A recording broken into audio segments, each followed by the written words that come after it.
Hey guys, Rob Murphy from Holistic Healing Choices here, and with a special message on doing stuff to toughen you up. So, why would we do stuff to toughen ourselves up? Why would we challenge ourselves in this? From what I've seen with society, we're becoming very weak in a lot of ways. Now, you might say that is we're becoming more tolerant, more accepted, more all this, but no, individually I think we're becoming a lot weaker in what we allow to happen. There's no resilience anymore. And what I mean by that is there's no one who can take a joke. There's nothing who, everything's so quick to get cancelled or shut down or put away because it hurts our feelings. Take, for instance, the latest controversy with Dave Chappelle.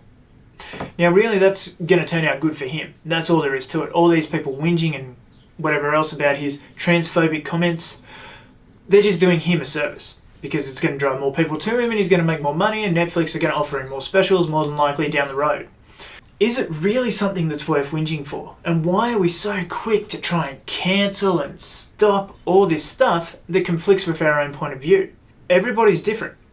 And if you're fighting for, say, transphobic sort of comments, those transphobic people being different from, non-trans folk, why is it so bad that we have a different point of view in what is being said? Now, I'm not actually sure. I haven't actually watched the special myself. But another one that really got me too was a recent comment from the new movie Halloween Kills, in which Michael Myers starts and he kills a whole bunch of firefighters. There was someone calling for that scene to be removed. Whether this is a joke or not, I don't know. Which is the problem here, is that it's so believable, but this person wanted that scene removed because they had family who were firefighters and they were training to be a firefighter, and it was disrespectful that now firefighters are heroes. They're willing to put their lives on the line to save those and do things for other people in extreme situations. So don't get me wrong there, but it's a movie. It's a suspension of reality that Michael Myers could kill 40 odd or whatever it is firefighters at the start of the movie, and there's someone calling for that scene to be removed because it's disrespectful to firefighters. Now, the thing is that firefighter is an all-inclusive role, be it race, be it gender, be it whatever. I mean, there's certain criteria you need to do the job, so probably no real disabled firefighters.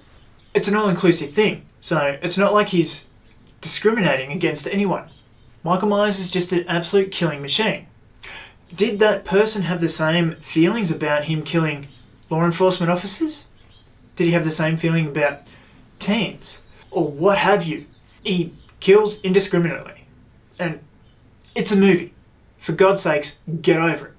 Just like someone who has a different belief. It's not going to kill you for someone to have a different belief than you in most cases. And especially if they're on a TV screen where you can just turn it off.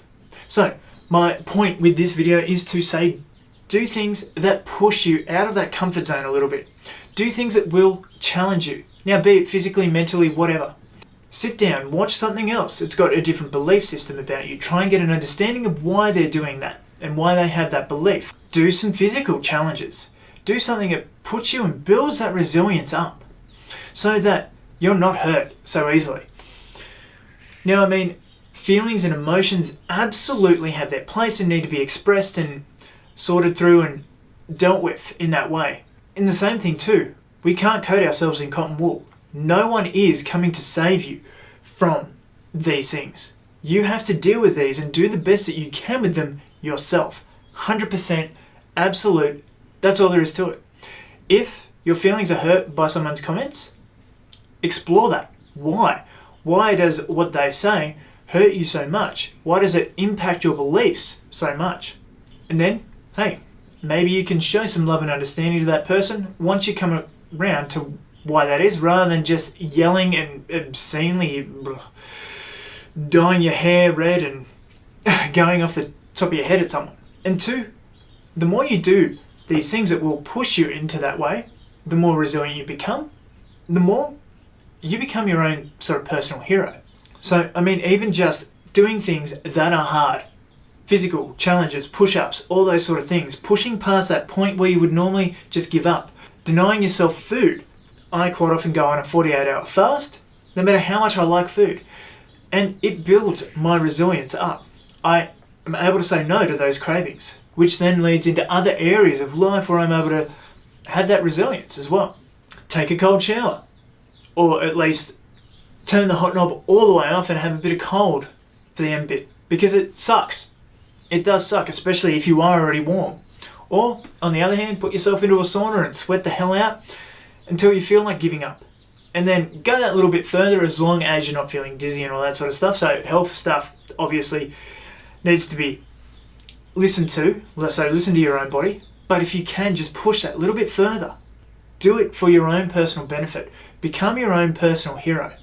Strengthen and toughen your resolve. Because there are so many people who just aren't doing anything that they don't like. And these things aren't just magically going to go away. Now, another case in point too is don't put yourself in the firing line and expect people to save you or care for your feelings. Because they are probably going to yell at you. Even if you do these things, people are probably going to call you stupid for doing these things or whatever the case may be. Now, another one I had was in a group of Simpsons memes or whatever, someone keeps posting these things, and so that's putting themselves into the firing line. Now, I do not condone this behaviour whatsoever. Not the making memes, but this part. Someone made a group about that person, bullying them, blatantly bullying them, because they found them annoying online. One, that person probably needs to take a good hard look at themselves and think, if this person who I don't know online making memes is affecting me this much that I need to go out of my way to make a group about them, maybe I need to strengthen my resolve. Whereas this other person too probably just needs to go, well, if they're making a group about me and I'm being bullied online, maybe I'll just turn my phone off and put it down for a little while and sort through these.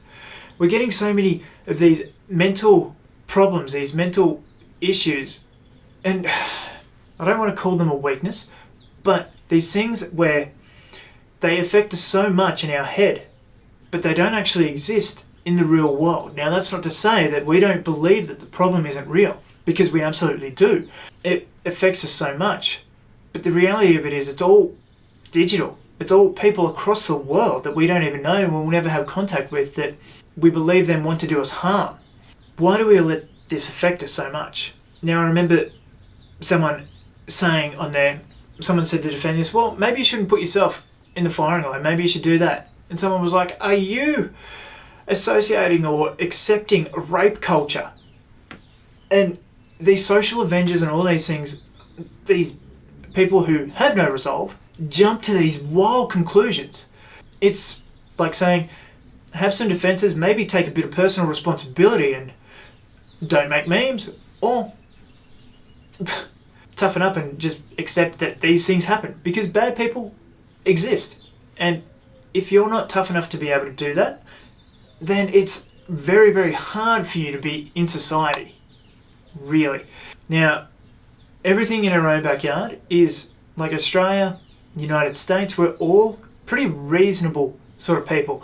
Most of us, that can get taken out of context and whatever else, but we have such a multicultural mix of everybody else that we are learning to accept and be accepting of other people, basically, regardless of race, religion, sexual orientation, and even gender, with that becoming such a thing. And it's such a big thing these days as well, that I can't even keep up, because I don't pay attention to a lot of it as well. And hey, I'm just a simple-minded country boy maybe.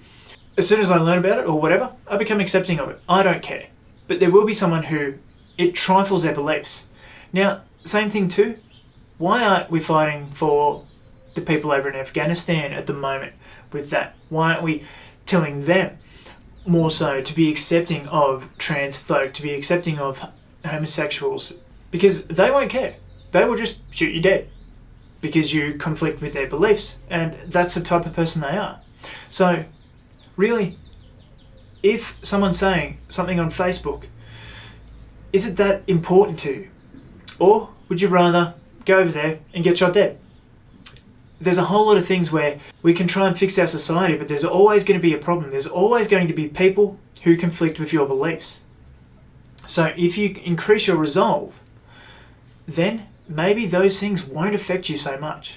as always, there will always be screaming babies out in the world. And I'm not actually talking physical babies, I'm talking people who yell the loudest. And these people are the ones that, for some reason, often get listened to. Whereas they're just yelling and yelling, but there's no actual solution to the problem that they're facing. Or they're not imposing that solution. They're not coming up with a solution. They're just yelling at don't like something. They don't like the system. But yet they haven't got a system in place to replace that system. Because a society without any system or rules or regulations just absolutely collapses, and it's anarchy. As was done last year with Chad, or whatever the hell they call it. People didn't want police. So then they became their own police, and they stepped up and they started to bully other people as well. So they're just absolute friggin' hypocrites as well. Most of these people who yell are, because they feel that they're not in a position of power, but if they were in that position of power, they would do the exact same thing anyway. But anyway, that's my little rant over. I'm Rob Murphy. What do you think about all this stuff that's happening? And I will see you in the next video.